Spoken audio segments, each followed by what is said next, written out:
Hello, Radhe Radhe. કેમ છો બધાય? મજામાં? હું પણ મજામાં હે અને ઇઝરાયલમાં રહેતા બધા વ્યક્તિ મજામાં હે.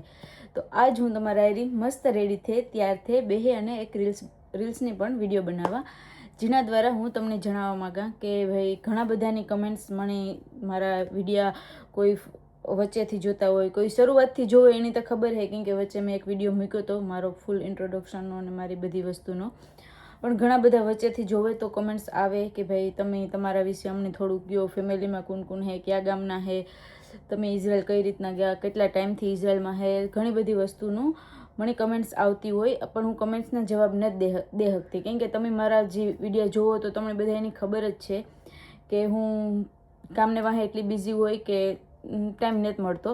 તો ફાઇનલી આજ મારે રજા છે, તો મેં વિચાર્યું, મેં કીધું આજે એક મસ્ત બેહેન નાનકડો વિડીયો બનાવી નાખા, જેથી કરીને મારા બધા જે લોકો મને મારા વિશે જાણતા નથી એની ખબર પડે અને જે લોકોની મને કમેન્ટ્સ આવી એનો જવાબ પણ મળી જાય.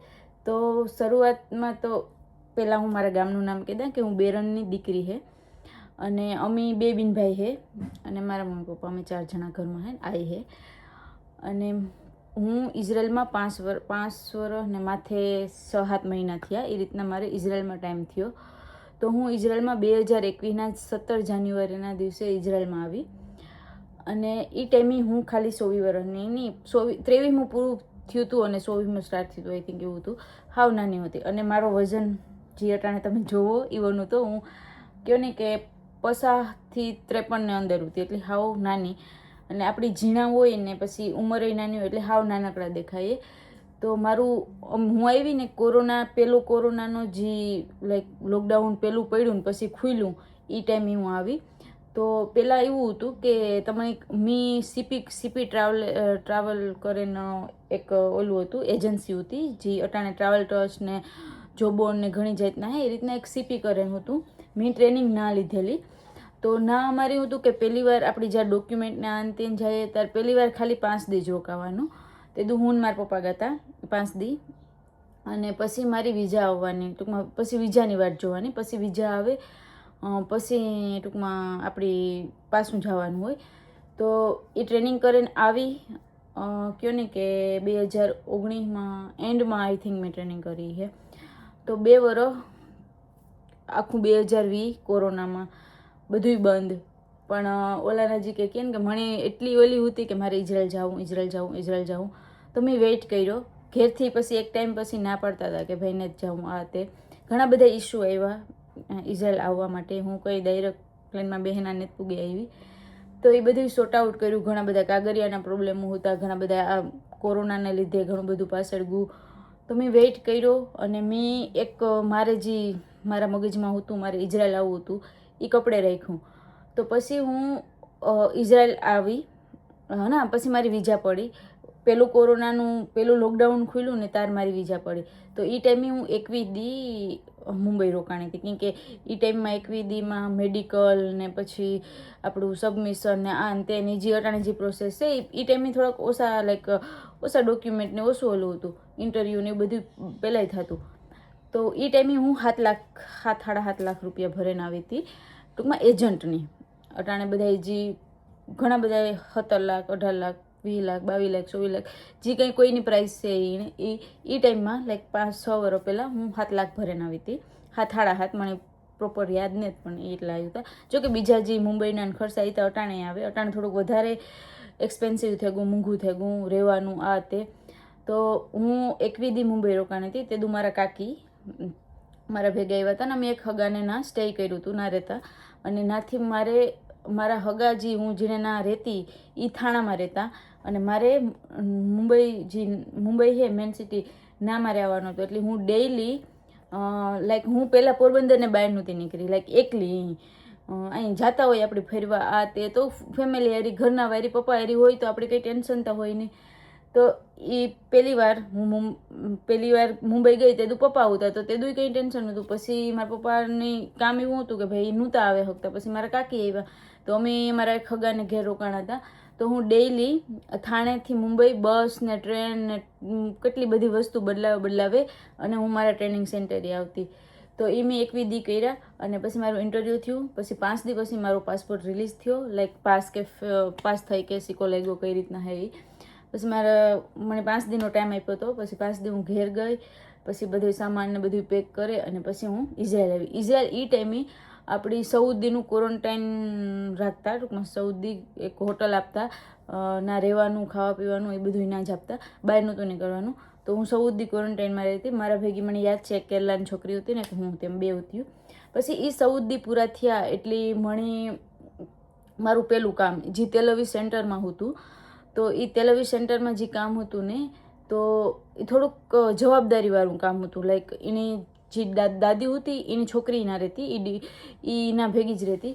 તો હતું એવું કે મારે 5 વાગે ઉઠવાનું ને પછી 5 વાગે ડાયપર ચેન્જ કરે ને પછી પાછું હુએ જવાનું, પછી 7 વાગે મેડિસિન દેવા ઉઠવાનું. ટૂંકમાં એક ટાઈમ ટુ ટાઈમ અને જવાબદારીવાળું કામ હતું. અને એ ટાઈમે હું નાની હતી અને મને એટલી લેંગ્વેજ નહોતી આવડતી. ઇંગ્લિશ આવડતું હતું નો ડાઉટ, તો મને એટલી લેંગ્વેજ નહોતી આવડતી. તો અને એની કોક એવી લાઈક ઇઝરાયલમાં હોય જેની બધી ખબર પડતી હોય, જે ટેવાઈ ગયેલી હોય કામમાં, એવી છોકરી જોતી હતી. તો 5 દી મેં કામ કર્યું, 5 દી કાં 6 દી. પછી પહેલે જ દી મારે 5 વાગે ઉઠવાનું હતું. તો હું ઘેરથી એવા માહોલમાંથી આવી હતી કે ભાઈ 5 વાગે જવાબદારી નહોતી કંઈ.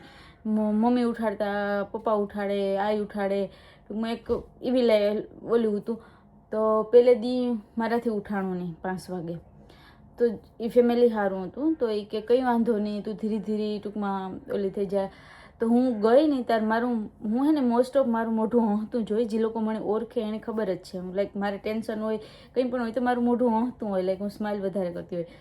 તો પછી હું ગઈ નહીં ત્યારે પહેલે દી ફૂલ હહેન બોલતી આન તેન, ટૂંકમાં એક મારા મોઢા ઉપર નૂર હતો. અને પછી અમુક ટાઈમ લાઈક 2-3 દી થયા ને એટલે બીજે દી મેં શાક બનાવ્યું રીંગણાનું. તો જે દાદી હતા એ હોલમાં જ બેહતા. તો એણે મેં શાક વઘાર્યું ને, તો આપણે ખબર લાઈક મસાલા નાન તેલ નાખીએ, તો એ દાદીની લાઈક શ્વાસનો પ્રોબ્લેમ હે. તો મને રસોઈ બનાવવાની ના પાડી દીધી કે અમે જે બનાવીએ ને અમે જે રાંધીએ એ તું ખાજે. તો આપણી ઇન્ડિયાથી આવ્યા હોય તો એનું હોય એ વેજીટેરિયન જ હતા, પણ એનું હાવ સૂકું મૂકવું હોય, લાઈક ચટણી વગર, હળદર વગર, મીઠા વગર, ટૂંકમાં એવું તો ભાવે નહીં. તો પછી મેં ખાવાનું મૂકી દીધું. લાઈક હું ફ્રૂટ ને સલાડ ને સેન્ડવિચ ને હું ગમે ખાઈ લેતી. પછી એની દીકરી બધું નોટિસ કર્યું કે આવી તારાનો મોઢા ઉપર કેટલો નૂર હતો. ને પછી આપણે 4-5 દી કંઈ ખાઈએ નહીં ને આપણે પછી મને ગમતું નહીં, મૂંઝાતી. અને એ ટાઈમે આ કંઈ કોરોના હતો તો એટલી બહાર જવાની મને અલાઉડ ન કરતા કે લાઈક થોડીક વાર હાલો બહાર ઘૂમરો મારીએ તો ફ્રેશ હવા આ તે.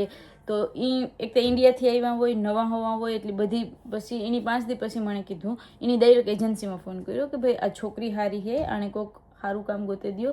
આ કામ છે એ થોડુંક જવાબદારીવાળું છે. અને કેમ કે એની છોકરી પછી બીજી જગ્યાએ મૂવ થઈ જવાની હતી. તો દાદીની હું એકલી હેન્ડલ કરે હગાઈ નહોતી. તો એ કે હમણાં કોઈક એજમાં મોટી હોય એ અને લાઈક આ ઇઝરાયલમાં હોય એવી ગોતી દો. તો પછી મને એના રૂમમાં બોલાવી. મને કીધું કે ભાઈ તું એવાથી લાઈક તું કામ એજન્સી બીજું કામ ગોતી દે. લાઈક પ્રેમથી મને એક રિસ્પેક્ટથી કીધું કે ભાઈ આવી રીતના હે, અમારે આવી રીતના જોઈએ. તો મેં એજન્સીને ફોન કર્યો. તો એજન્સી તું જ્યાં સુધી બીજું કામ ને જ ગોતી દીધી ત્યાં સુધી તું આ રહે. લાઈક એ નહીં કે ભાઈ વહી જાઓ અટાણે સામાન લઈને, એવી રીતના નહોતું કીધું. તો મને થોડુંક શોખ લાગ્યું યાર એવું કામ કરી. કેમ કે મારું કોઈ હગું વાલું ઇઝરાયલમાં નહોતું, મારા કોઈ ભાઈ બહેન કે લાઈક નજદીકના કટમના કે એવું કોઈ મારું ઇઝરાયલમાં હોતું નહીં. મારા કટમમાંથી પહેલી છોકરી ઇઝરાયલમાં હું આવેલી. તો મને એમ કીધું હવે મારે કામ કરવું, કેણે કેવું, કાં જવું. તો પછી મારા જે એજન્ટને આપણે પૈસા દઈને આવ્યા હોય તો એણે કીધું. તો એ કે વાંધો નહીં ફ્લેટી આવી જા. પછી મને કામ ન જડ્યું. કેમ કે જે કામ જોવા જા ના ઇંચ કીએ આ તો બહુ નાની હે, આ કંઈ કામ કરે શીખીએ આ તો બહુ ના. કેમ કે મારે એક તો હાઇટ એટલી ને પાછી શરીરમાં હાવ ઝીણી અને ઉંમર એટલી દેખાતી નહોતી. એટલે જે કામ જોવા જાય ને તો કે આ તો હાવ નાની હે, આ થોડીને કામ કરે શીખીએ, આ મારી માને હેન્ડલ ન કરે શકે. તમે કેટલા બધા કામ જોયા. લાઈક દોઢ પૂણા 2 મહિના જે હું બેઠી બરાબર કામ ન જોયું. પછી એક કામ જોયું જે દાદી હાલતા ચાલતા હતા અને નોર્મલ હતા. તો પછી એ કામમાં લાગી ગઈ. અને મારા જીવનમાં પણ સ્ટ્રગલ આવ્યું. ઇઝરાયલ આવ્યા પછી મને કંઈ ડાયરેક્ટ ઇબ્રુ ભાષાને તો આવડે ગઈ. મને કંઈ ઘણા બધા સંબંધો બગડ્યા. ઘણા બધા સંબંધો, અમુક સંબંધો એવા હોય કે આપણી બનાવ્યા હોય પણ અમુક ટાઈમે એનું એન્ડ આવી જાય. તો ઘણું બધું લાઈફમાં થયું. ઇઝરાયલના 5 વર્ષ એક મારી લાઈફનો એક અલગ પાર્ટ બની ગયો. કેમ કે ઇન્ડિયાની લાઈફ અલગ હતી, આ લાઈફ અલગ હતી. આ મારે મેં એકલી જે કંઈ પણ સ્ટ્રગલ કર્યું એ કર્યું. અને મેં એ દાદીનું 1.5 વર્ષ કામ કર્યું. એ પછી મારે લાઈક ફ્રી વિઝા કહીએ કે મારે લીવ આઉટનું કામ હતું, લાઈક 11-12 વાગ્યા સુધી જવાનું. પછી મેં રાતના કામ લાઈક કારક મેં એ રીતના કામ કરેલ છે કે કારક હું 24 કલાકમાં ખાલી 3-4 કલાક જ નીંદર કરતી. ફૂલ સ્ટ્રગલ કર્યું, સપનાય બધા પૂરા કર્યા લાઈફમાં. જે લાઈક મેં નહોતું વિચાર્યું ને એ મેં હું લે હગી, એ મેળવે ગઈ. તો મજા આવી, હેપી હે. અને જો કોઈ આગળ ઘણા બધા જો આવ્યા ભેગા એની બધા એની થોડું ઘણું સ્ટ્રગલ પડે તો કે કોઈ મારે વ્યૂ જવું આઈ હેન અહીં હેન. તો મારું ખાલી કહેવાનું એટલું હે કે અમે જે કોઈ લોકો જૂના હે એની લાઈફમાં સ્ટ્રગલ આવ્યું હે. ખાસ કરીને છોકરા હોય તો એ ગમે ના રેલી એ ગમે ના ઘેર જાય આ તે. તો છોકરીઓને ઘણી બધી વસ્તુનું ધ્યાન પણ રાખવું પડે. તો એવું હે. તો સ્ટ્રગલ પણ આવ્યું લાઈફમાં અને એવું બધું બરાબર છે. તમે જોવો મારા વિડીયા. અને રહી વાત સોશિયલ મીડિયા ચાલુ કરવાની, તો સોશિયલ મીડિયા ચાલુ કર, હા મને શોખ છે ફોટાઓનો, વિડીયાનો, બધો શોખ છે. હું એ નથી કહેતી કે મને કંઈ શોખ નથી. અને મેં કંઈ પૈસા હાટું એ નથી કર્યું. શોખી પહેલી વસ્તુ એ છે કેમ કે હું કામ કરા અને હું પૈસા કમાયેલા હે કે એવું મને આમાંથી આવી છે તો 10,000 કે 15,000 આવી છે અને હું સારા એવા પૈસા કમાયેલા. પૈસા હાટું એ નથી કર્યું, મારા માઇન્ડ હાટું કર્યું. કેમ કે હું જ્યારે દાદા દાદીના કામમાં આવતી ત્યારે મારું માઇન્ડ એ રીતના હે કે ભાઈ હું વધારે વિચાર્યા રાખા, ઓવર થિંકિંગ કર્યા રાખા. તો એના લીધે આપણા શરીરને નુકસાની છે. હવે હું અટાણે લીવ આઉટનું કામ આ કરા, બરાબર. મારે અટાણે લીવ આઉટનું કામ છે અટાણે હેલ્થની તકમાં. તો હું એવું કહું તો હું આખો દી મારો આ ઘર હે ના હું આખો દી એકલી હોય. મારા ભેગું કોઈ બોલવાનું. ઓલા જે બિન હે એ આવતા, એ પણ કારક આવે, કારક નથી આવતા. કેમ કે એના પાસે એને કામ હે રાતનું ડેનું, તો એ કારક ન આવે ને કારક એ આવે ત્યારે હું ન હોય, હું આવે ત્યારે એ ન હોય. તો અમે ઓછી ભેગ્યું થઈએ. તો લાઈક એવું હે કે આ વિડીયા થ્રુ હું મારું માઇન્ડ ફ્રેશ રાખે હગા, હું તમારા સુધી બધી માહિતી આપે હગા. ઇવન હું બીજા કંઈ વિચારુંમાં નથી જાતી. હું લાઈક મારા પહેલાં હું વિચારતી, ઘણું બધું વિચારતી, પણ હેવો વિડીયામાં આ ઉતારવું, આ બોલવું, આઈ કરવું, હું કરું. તો એવી બધી વસ્તુમાં હું મારો માઇન્ડ વ્યસ્ત રહીએ. મારું કોઈ બીજો મોટિવ નહોતો કે ભાઈ મારે વિડીયા બનાવીને ફેમસ થવું કે મારે આય. ઓકે, પણ તમે બધા જોવો એ બદલ તમારો બધાનો ખૂબ ખૂબ આભાર છે કે ભાઈ તમે જોવો ને તો મને બનાવવાની મજા આવે. લાઈક આગળ 100 જણા કે 200 જણા જોતા હોય તો મને થાય કે યાર હું મારા અટાણે મારા પાસે ટાઈમ ને તોય એમાંથી ટાઈમ કાઢીને તમારા હાટું થઈને વિડીયો બનાવવા કે ભાઈ એ બધા જોવે તો મને મજા આવે એવા હાટું બનાવવા. બાકી આગળ વ્યૂઝ ન આવતા હોય તો હું થોડાક દિન થાય કે યાર કોઈ જોવાવાળું ને તેમને જ બનાવવા, એટલે બંધ થઈ જાય. એટલે થેન્ક યુ, તમે બધા આવા નવા વિડીયો જોતા રહીજો અને આવો નવો સપોર્ટ કરતા રહીજો. તો બસ એ જ મારી લાઈફ વિશે એટલું ઘણું બધું ટૂંકમાં હજી તો આખી, જો કે મને એટલા વર્ષ થયા તો ઘણું બધું એ કહેવા જેવું, પણ આ મને વધારે ઇમ્પોર્ટન્ટ લાગ્યું. કેમ કે ઘણા બધા ઇઝરાયલ આવે અને પછી થોડોક જરાક પ્રોબ્લેમ પડે તો થોડાક નર્વસ થઈ જાય, થોડાક મૂંઝાઈ જાય. તો એના માટે ખાસ છે કે ભાઈ કોઈ તમારું ભોગવવાળું આ તે આવતું હોય તો પણ કે ભાઈ શરૂઆતમાં આ તે બધાની તકલીફ પડે, મણી પડી. અને હજી હાલની તકમાં તમે જોવો હું સ્ટ્રગલ કરા, હું એટલી કલાક કામ કરા, હું હાલેન જા, હું હાલેન આવા.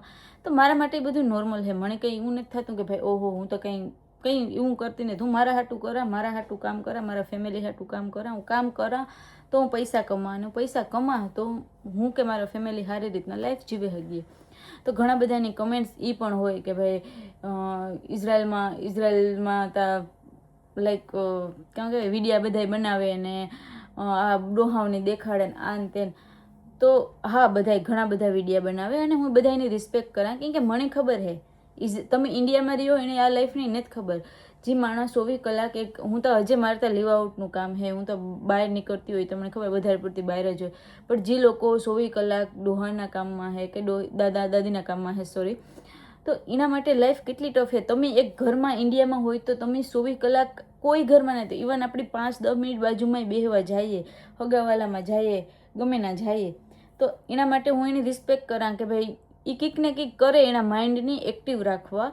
તો ઓકે હે ના, તમને ગમે તો તમે કોઈ પણના વિડીયો જોવો, ન ગમે તો ન જોવો. બટ કોઈને ટ્રોલ કરવું કે કોઈને રોસ્ટ કરવું એ વ્યાજબી નથી. તો બસ એ જ છું આજના વિડીયોમાં. થેન્ક યુ બધાની, આવો નવો સપોર્ટ કરતા રહીજો. અને નેક્સ્ટ વિડીયો પાછો બહુ જલ્દી મારી ગાંડાગેલી જેવી વાતો લઈને હું આવી તમારા એરી. ત્યાં સુધી બાય બાય, રાધે રાધે, ખુશ રહ્યો અને ખુશ રહેવા દ્યો, એ વધારે જરૂરી છે લાઈફમાં.